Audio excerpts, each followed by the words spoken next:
हिंदू धर्म में तुलसी के पौधे का महत्व बहुत अधिक बताया गया है। इसकी सबसे पहले पूजा भगवान विष्णु ने की थी। श्री हरि कहते हैं, जिस प्रकार से देवी लक्ष्मी को वैकुंठ प्राप्त है, उसी प्रकार से वैकुंठ में तुलसी जी के कारण ही पवित्रता प्राप्त है। फिर लोक पर भी जिस स्थान पर तुलसी का पौधा प्राप्त होगा, उस स्थान पर कभी भी बुराई का वास नहीं होगा। ऐसा स्थान सबसे अधिक पवित्र होगा। इसी कारण से हमें हमारे घर में तुलसी का पौधा अवश्य ही लगाना चाहिए।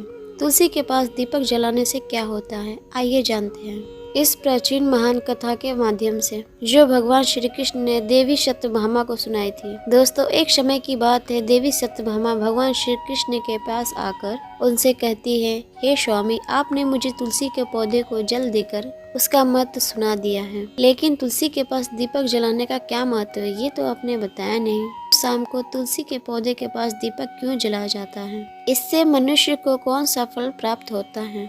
तुलसी के पास दीपक जलाने की विधि क्या है तथा दीपक जलाते समय कौन से मंत्र का उच्चारण करना चाहिए?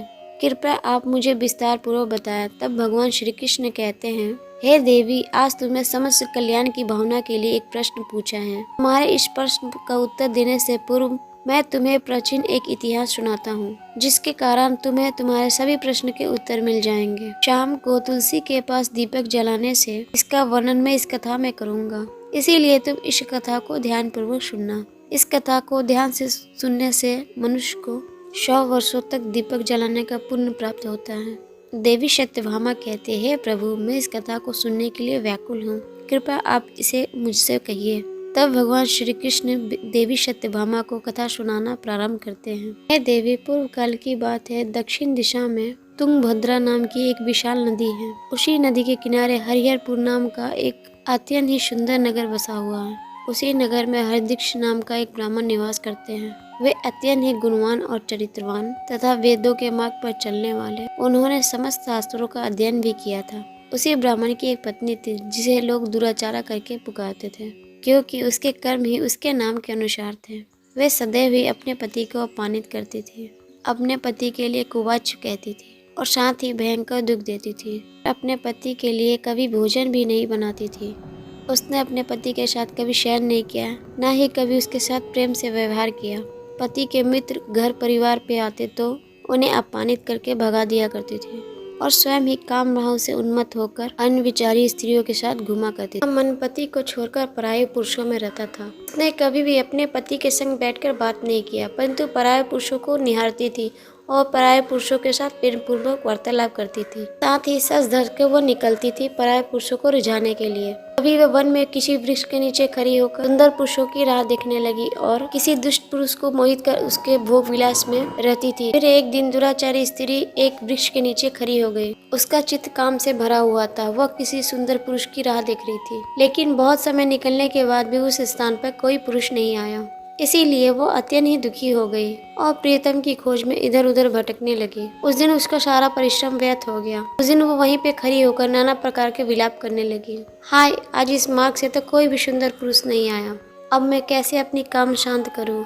आज की रात कैसे बीतेगी? वह जोर जोर से विलाप करने लगी। उसी जंगल में एक भयानक बाघ निवास करता था। उस पापीन स्त्री की बात सुनकर वह जाग गया और उठकर उस स्त्री का भक्षण करने के लिए दौड़ पड़ा। उस भयंकर बाघ को देखकर उस स्त्री के पसीने छूट गए और वह भय से थरथर कांपने लगी। वह स्त्री कुछ करती, इतने में उस बाघ ने अपने पंजे से उसे घायल कर दिया। वह स्त्री जमीन पर गिर गई। पर गिरते ही वह स्त्री ने हुए कहा, अरे बाघ, तू किस लिए यहाँ पर आया है? मुझे क्यों मार रहा है? मैं यहाँ पर अपने प्रियतम को खोज रही थी। तो मुझे छोड़ दे। मेरा भक्षण करके तुझे क्या प्राप्त होगा? वह स्त्री की यह बात सुनकर वो भयानक बाघ क्षण भर के लिए रुक गया और हंसता हुआ बोलने लगा, हे दुष्टा, आज विधाता ने तुझे मेरा ग्रास नियुक्त किया है। तुझ जैसी पापीन स्त्रियों का भक्षण करना ही मेरा कार्य है, तभी मुझे इस शरीर से मुक्ति मिलेगी। तब वो स्त्री कहने लगी, हे बाघ, तुम कौन हो? सच सच बताओ, तुम्हें किस कारण से बाघ होना पड़ा और तुम मुझ जैसी स्त्रियों का भक्षण क्यों करते हो? पहले मुझे सारी बात बताओ, फिर मेरा भक्षण करो। फिर वो बाघ कहने लगा, हे पापीन, तुझे मैं अपने पूर्व जन्म का विधान सुनाता हूँ, इस कारण से मुझे बाघ होना पड़ा। पूर्व काल में दक्षिण देश में मलवा नाम का एक नदी है। उस नदी के तट पर एक मुनिकर नाम की नगरी बसी हुई है। उसी नगरी में मैं निवास करता था। मैं एक ब्राह्मण का पुत्र था और नदी के किनारे बैठकर इत्यादि कार्य किया करता था। मैंने उस जन्म में अनेक पापियों के लिए यज्ञ किया और साथ ही उन पापियों के घर का भोजन भी किया। मैंने धन के लोभ से अनेक पापियों के घर में कार्य किया। जिन वस्तुओं का दान ब्राह्मण को नहीं लेना चाहिए, उन वस्तुओं का दान भी मैंने ग्रहण किया। दान लेने के बहाने दूसरों से धन लेता था, लेकिन कभी भी वापस नहीं करता था। इस प्रकार से पाप करते करते मुझे बहुत साल बीत गए और मैं बुरा हो गया। मेरे बाल सफेद हो गए, मेरे दांत गिर गए, लेकिन फिर भी मेरी दान लेने की आदत नहीं छूटी और मैं पाप करता रहा।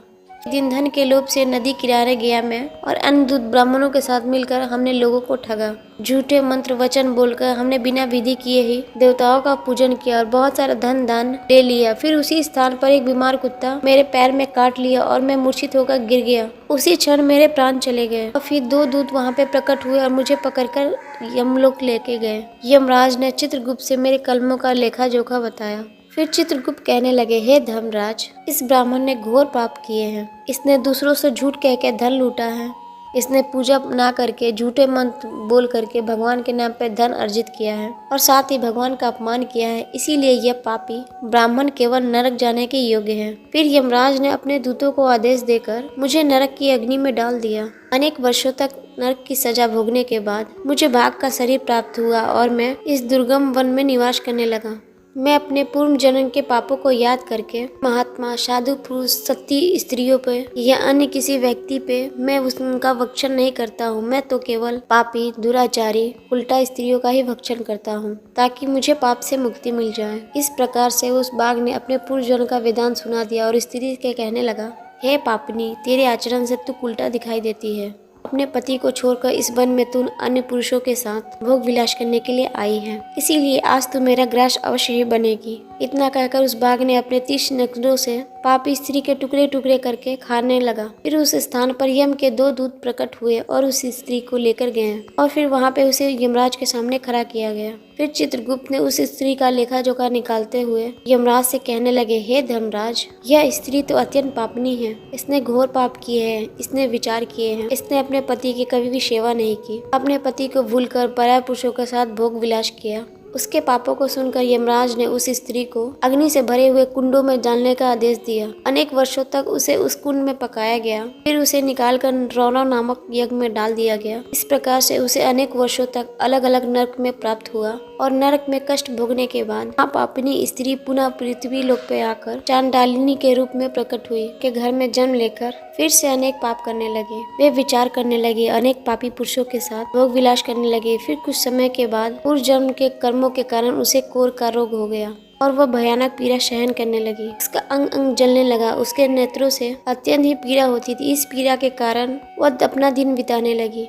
एक दिन वह तीर्थ में स्नान करने के उद्देश्य से अंतपुर में चली गई। वहाँ पर वह एक आश्रम के बाहर निवास करने लगी। उस आश्रम में एक तुलसी का पौधा था। अन्य स्त्रियों को वहाँ तुलसी के पास दीपक जलाते हुए देख उस पापनी को दीपक जलाने की इच्छा हुई और उसने तुलसी के पास एक दीपक जला दिया। फिर उसी रात हृदय पतने से उसकी मृत्यु हो गई। यमराज के 2 दूत उसे ले जाने के लिए आए और लेकर गए। फिर उसे बांध कर जैसे ही यमलोक में लेके जाने लगे, भगवान विष्णु के 2 पार्षद उस स्थान पर प्रकट हुए। उन्होंने उन दूतों को रोक लिया और कहने लगे, हे दूतों, तुम स्त्री को छोड़ दो। यह स्त्री नरक जाने के योग्य नहीं है। तुम किसके आदेश से ऐसा अधर्म कर रहे हो? फिर यम के दूत कहने लगे, हे पार्षदों, हम यमराज के आदेश से इस पापी स्त्री को उठाकर ले जा रहे हैं, किंतु आप हमें किस कारण से रोक रहे हो? स्त्री अत्यंत पापनी है, इसे नरक में ले जाने की आज्ञा मिली है। फिर पार्षद कहने लगे, हे दूतों, यह स्त्री तो विष्णु भक्त है, यह नरक में जाने योग्य नहीं है। इसने शाम को तुलसी के पास दीपक जलाया है, इसी कारण से इसके समस्त पाप नष्ट हो गए हैं, इसीलिए यह अब नरक जाने के योग्य नहीं है। यह स्वर्ग जाने के अधिकारी बन चुकी है। पार्षद की बात सुनकर उस यमदूतों ने उस स्त्री को उसी स्थान पर छोड़ दिया और यमलोक लौट गए। वहाँ पे जाकर यमराज से सारी बात बताई। फिर भगवान विष्णु के पार्षद उस स्त्री को दिव्य विमान में बैठाकर स्वर्ग लोक ले गए। भगवान श्री कृष्ण कहते हैं, हे देवी सत्यभामा, इस प्रकार से तुलसी के पास केवल दीपक जलाने मात्र से ही मनुष्य के सभी पाप नष्ट हो जाते हैं। जो स्त्री सुबह शाम नित्य दिन तुलसी के पास दीपक जलाती है, वह स्त्री सौभाग्यशाली बनती है। उसके पूर्व जन्म के सभी पाप नष्ट हो जाते हैं और साथ ही उसे सुख समृद्धि की प्राप्ति होती है। रोज तुलसी के पास दीपक जलाना चाहिए। कहते हैं, हजारों अमृत के घरों से स्नान कराते समय भी इतना फल प्राप्त नहीं होता, जितना फल तुलसी के पौधे पर दीपक जलाने से होता है। श्री हरि को उतनी तृप्ति नहीं होती जितनी तृप्ति तुलसी के मात्र एक पत्ते चढ़ाने से होती है। 10,000 गोदान से मानव जो फल प्राप्त होता है वही फल तुलसी पत्र के दान से प्राप्त कर लेता है। जो मृत्यु के समय अपने मुख में तुलसी पत्ता पा जाता है उसका जन्म पूर्ण पापों से मुक्त होकर श्री कृष्ण के धाम जाता है। फिर मिलते हैं आपके अपने चैनल रीताई भक्ति में नए वीडियो नए विषय के साथ। अगर वीडियो अच्छी लगे तो चैनल को जरूर लाइक करें और सब्सक्राइब करें। साथ ही हमारे लेटेस्ट वीडियो के नोटिफिकेशन आप तक जल्दी पहुंचते रहें, इसीलिए हमारे चैनल को सब्सक्राइब कर लें। नमस्कार।